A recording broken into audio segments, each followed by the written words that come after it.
네. 그리고 이제 이재명 대표가 오늘 백현동 개발특혜 의혹으로 재판에 이제 넘겨졌습니다. 나머지 대북 송금 의혹이라든지 위증교사 사건은 보강 수사를 거쳐서 조만간 처리할 방침이라고 하는데 이 이재명 대표의 사법 리스크 좀 어떻게 될 거라고 전망하십니까? 그러니까 이재명 대표의 사법 리스크는요, 두 개로 나눠지지 않습니까? 재판 리스크가 있고 네. 그리고 수사 리스크가 있고 네. 수사 리스크는 지금도 계속 진행되고 있는 게 있잖아요. 그게 지금 검찰이 진영을 새로 짰거든요. 네. 그래서 지금 현재 거의 진행된 걸로 알고 있는 그 정자동에 호텔 특혜 있지 않습니까? 그것은요, 성남지청장이 아주 막강한 검사가 갔어요. 아하. 예, 전무권이라는 31기 검사가 갔거든요. 네. 수사 이거 엄청나게 잘할 거예요. 그거 있고요. 그 다음에 성남 FC를 딱 해서 재판 기소시켰던 네. 그 이전에 성남지청장 이창수 지청장 있지 않습니까? 네. 예. 승진시켰어요. 네. 검사장 승진 전주지검장 갔거든요. 네. 바로 이런 게 수사를 잘했다는 것을 반증이고 앞으로 수사를 확실하게 하겠다는 거예요. 네. 그것은 바로 이재명 대표의 남은 추가 수사 리스크로 이어지거든요. 네. 그리고 후원금 쪼개기 있죠. 그렇죠. 예, 대북 송금에서 쪼개기 있지 네. 않습니까? 후원금 예. 쪼개기 있잖아요. 그건 이제 수원지검이잖아요. 네. 수원지검장 누가 갔습니까?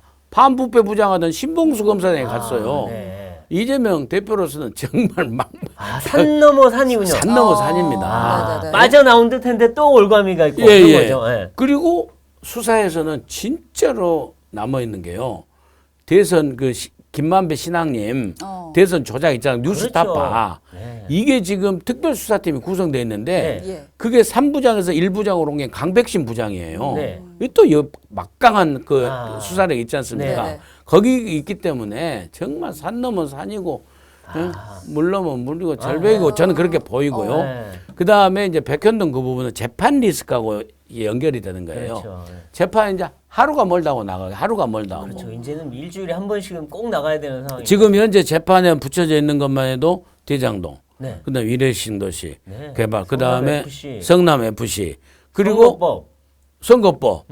그다음에 대장동. 이제 지금 백현동 갔지 않습니까? 백현동. 백현동 갔지 않습니까? 쌍방울 뭐 줄줄이 그다음에 가는데. 이제 그 위증교사. 네, 위증교사. 위증교사 곧도로 네. 뭐 분리 기소하든 뭐 갈 거 아닙니까? 그렇죠. 그리고 이제 대북 송금 이것은 네. 추가 수사, 보강 네. 수사한다는 거 아니에요. 네, 네. 그럼 이것도 나중에 불구속이든 구속이든 뭐 기소가 될 거 아닙니까? 기소가 붙여지니까 지금 언론 시험마다 9건이 9건. 그러니까요. 9건의 재판을 갖다가 가는데 이재명 대표의 지금 목표는 2027년 대선까지 네. 이 9개의 모든 재판에 대법원 확정 판결이 안 나도록. 나오도록 하는 거예요. 재판 지연 전술. 네, 재판 지연 전술로 가는 네. 건데 안 나올 수가 없을 것 같아요. 아 근데 왜냐하면 선거법은 최소한 그때까지 끌지는 않겠죠. 그렇죠. 이게 그거는 선거법 원래 6개월 안에 끝내라는데. 선거법 총선 전까지 전략. 근데 그때까지 갈 수가 없는 게요. 이준교사라든지 예. 백현동도 너무 간단하잖아요. 간단해요. 예, 백현동도 지금 이미 재판이 진행 중에 그럼요. 있고. 아, 이미 이 많은 사건과 24명이 구속돼 있어요. 네. 그 사람들 이미 다 죄가 인정됐다. 근데 가장 정점에 있는 분만 지금 피해가고 있는 거예요. 예, 이 대표 혼자. 그래서 질문하신 대로 백현동 그 기소 그 부분은 이재명 대표의 재판 리스크하고 네. 신속하게 연결된다. 이렇게 말씀드립니다. 그리고 지금 네. 또 하나가 또 생겼어요. 국민권익위가 이재명 대표 법인카드 이용 이거 사실이다라고 판단해서 수사 의뢰를 했는데 이게 사실은 아니 본인이 아침밥, 점심밥, 저녁밥 뭐든 다 배달시켜 먹고 그건 난 몰랐다. 말이 되나요? 그러니까 결국 모를 수가 없다. 그러니까 공익 제보자가 그 비서였죠. 비서가 그냥 공익 제보 해버렸어요. 저 사람 알고도 시켜 먹은 거다. 이거 법인카드 유용이다. 네. 그러니까요. 그게 경찰이 네. 이재명 대표는 혐의가 없다라고 예. 종료시킨 거 아닙니까? 예, 그렇죠. 그러니까는 이 공익 제보자가 그렇죠. 권익위에다가 신고를 한 거예요. 그렇죠. 네. 그러니까 옛날 전현희 권익위가 아니라 그렇죠. 예. 여기도 윤석열 정부 권익위잖아요. 예, 예. 그러니까 자세히 들여다봐서 검찰에 이첩을 해가지고 네. 이것도 수원지검으로 갔더만요. 네, 맞아요. 맞습니다. 네, 전담 수원지검으로. 수사팀 가동이 근데 되죠. 이재명 대표 수원 근처도 가기 싫을 것 같아요. 하도 많이 걸려가지고. 수원 이게 수사는만 해도요. 성남지청 가야 되고 중앙지검 가야 가야 되고 되고. 그다음에 또 수원지검 바쁘시네요. 가야 되고 이게 수사니까 그다음에 재판은 또 어디로 갑니까? 이게 또 재판도요. 나중에 혹시라도 대북 송금 같은 게 네. 기소 붙여서 네. 수원지방법원에다가 네. 올리면은요. 네. 이제 법원도 수원지방도 가야 되고. 네.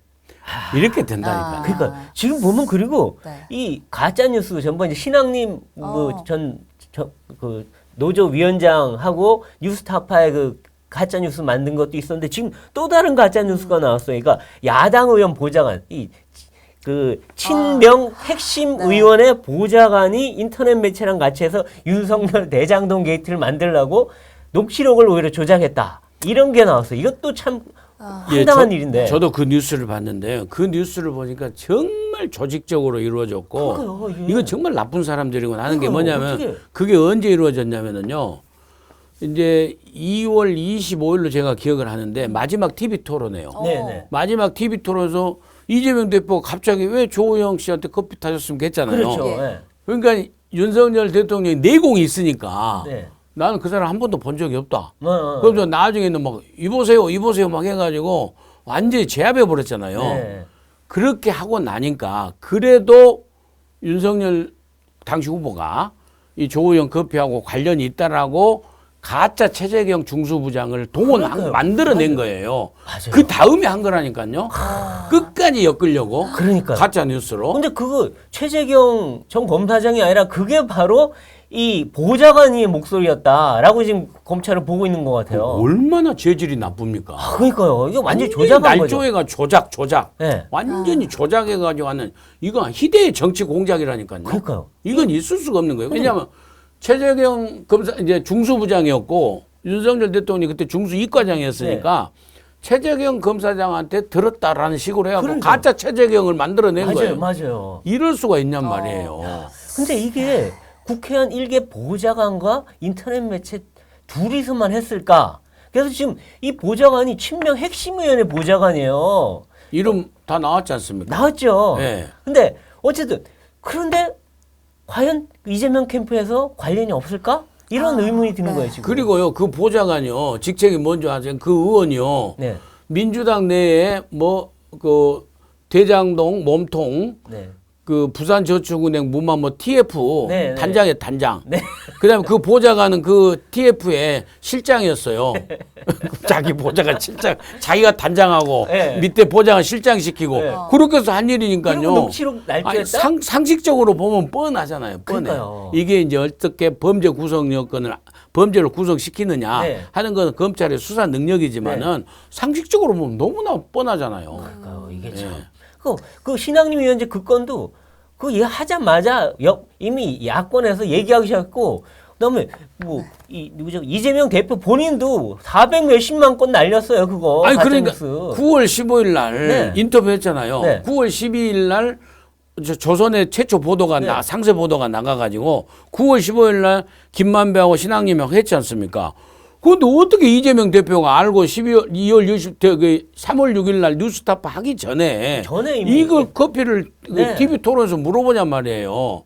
그리고 그 전에 어떻게 다른 데서 뭐 어디 저기 뭡니까 다른 보도했잖아요. 네. 그리고 민주당에서 성명서 내고 맞아요. 민주당에서 성명서 그러니까 내고 뭔가 짜고 치는 것 그러니까 같다. 9월 15일부터 쫙 알았던 거예요. 네. 지금 대장동 몸통 바꿔치기. 예. 그러니까요. 몸통 바꿔치기로 해가지고 윤석열 커피로 가자. 이렇게 한 거예요. 이건 정말 거대한 조직이 네. 이거 움직인 거예요. 시나리오 딱 정해가지고. 글쎄 말이에요. 참. 무시무시해요. 어마어마해요. 그러니까 이런 게 참 전문가들 같아요. 그래서 전문가들. 저는요, 그 조선일보 어젠가 그제 그 김대중 칼럼에 네. 이재명 대표가 설마 이 정도일 줄은 미처 몰랐다라는 그런 대목이 있더만요. 네. 그게 딱 맞는 표현이에요. 네. 이재명 대표가 네. 민주당이 설마 차마 이렇게까지 할 줄은 미처 몰랐다예요. 네, 네.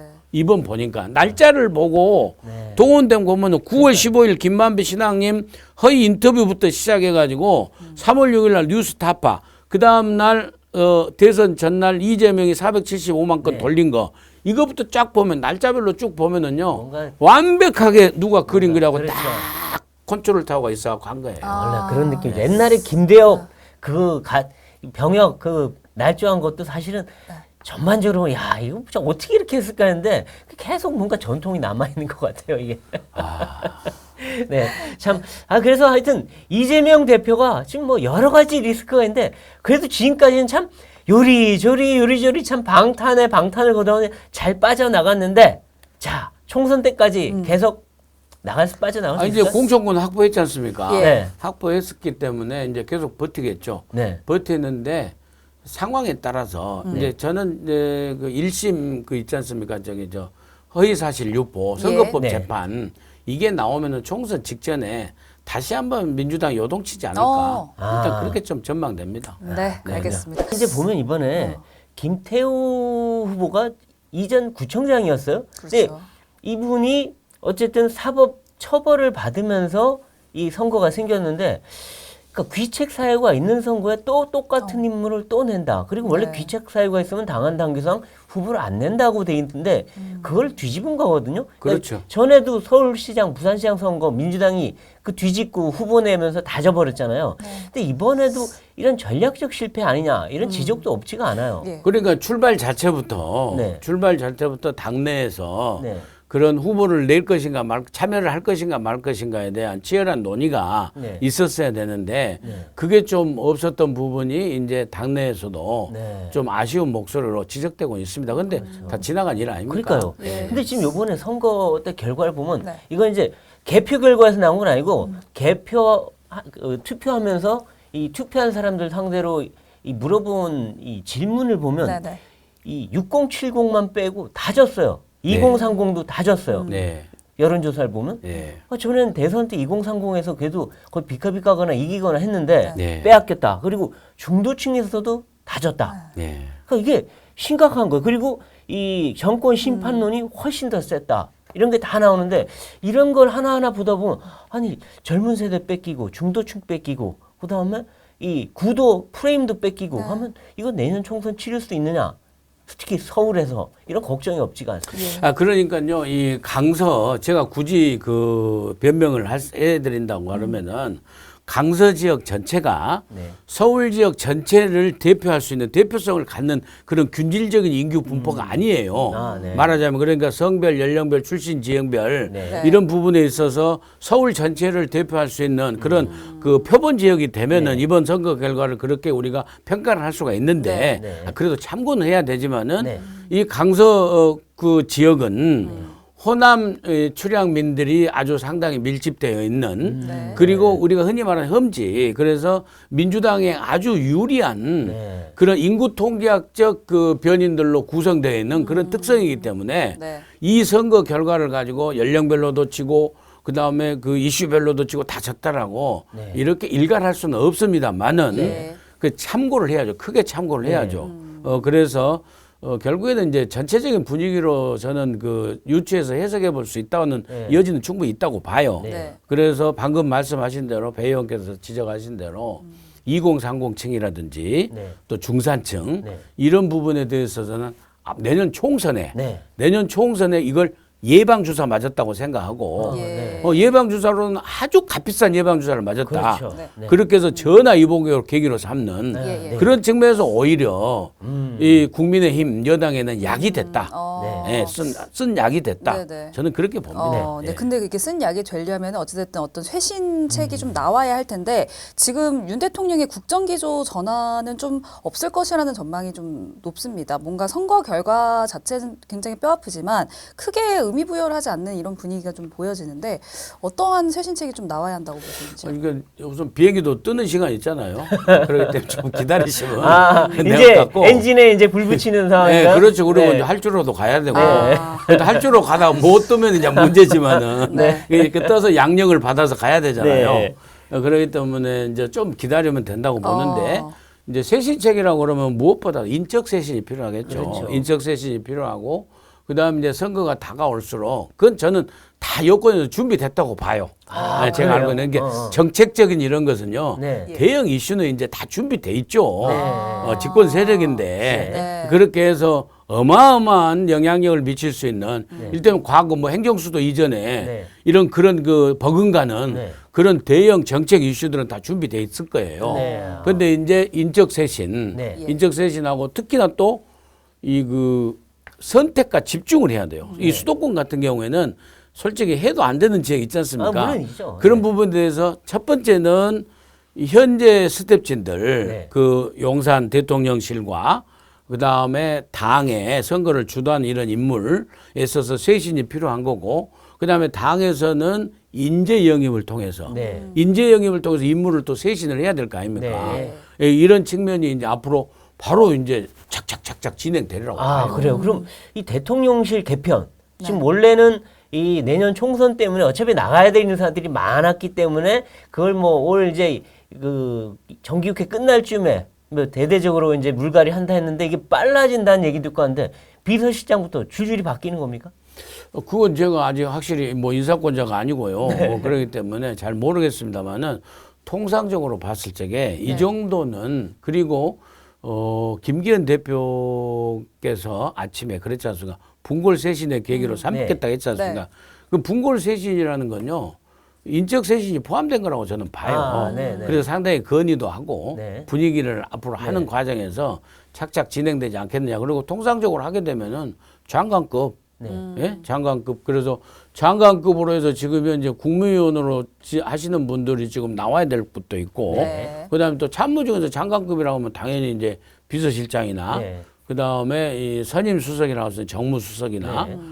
그다음에 뭐 또 이렇게 본인이 출마 의지가 있는 그런 또 수석급들로 해가지고 예. 쫙 이제 공공명이 쇄신되지 않을까. 네. 아. 근데 이제 또 일각에서는 김기현 대표 책임론 이야기하면서 좀 김기현 대표 체제가 바뀌어야 된다 이런 의견도 좀 있거든요. 예, 저는 그건요 좀 생각할 필요가 없지 않는. 왜냐하면 시간이 일단 촉박하고요.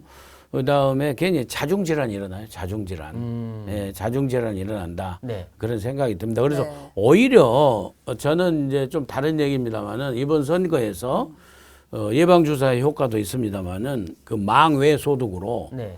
오히려 김기현 대표 체제에 있어서는 네. 나경원, 안철수 이 네. 두 분이 굉장히 열심히 했지 않습니까? 네. 그래서 오히려 그 지난 전당대회 과정에서 내쳤다고 하는 네. 그 뺄셈 정치를 했다고 하는 아. 그분들이 네. 이번에 다시 모으는 어떤 계기가 됐다. 네. 그래서 이것은 그 기대하지 않았던 망외 소득이 아닌가. 아. 예, 그런 측면에서 이렇게 다 합쳐지고 있는데 예. 갑자기 또 대표 물러나라 이런 얘기 할 사람이 없지 않느냐. 아, 아, 예. 그런데 오늘 그 최고위원 회의 아침 회의에서 네. 좀 약간의 입장차가 있었다는 얘기가 있어요. 지도부가 뭔가 책임지는 모습 보이라고 하는 사람들이 있는가 하면 또 지도부 쪽 일각에서는 뭐 저자제를 하냐, 뭐 이렇게 의미부여를 하냐 이러면서 그냥 가도 된다라고 네. 하는 사람들도 있었고 한데 분위기가 어땠다고? 저도 이제 좀 전에서 들었습니다. 네. 들었습니다만은 그 처절하게 일단 반성하자. 네. 아, 그런 분위기가 이제 다수였고요. 네. 또 이제 일부 소수가 너무 의기소침해 해가지고 네. 이것이 무슨 전체 선거고 총선을 좌우하는 그런 어떤 지표로 네. 바로미터나 리트머스 시험지는 아니지 않느냐. 네. 라는 이런 그 주장도 하시는 분들이 좀 일부 네. 계셨다는 얘기는 들었습니다. 네. 아, 네. 그래서 전체적으로 이제 김기현 대표께서 분골쇄신 전화위복의 계기로 삼아서 열심히 하겠다. 네. 네. 이렇게 정리가 된 것 같아요. 근데 네. 지도부가 아무도 바뀌지는 않고 그렇다고 말은 분골쇄신인데 뭘 분골쇄신하는지 모르겠다고 하면 국민들은 뭐가 바뀌었지라고 할 수도 있지 않을까? 아니죠. 아니죠. 이제 국민들께서도 속도감 있게 느끼실 거예요.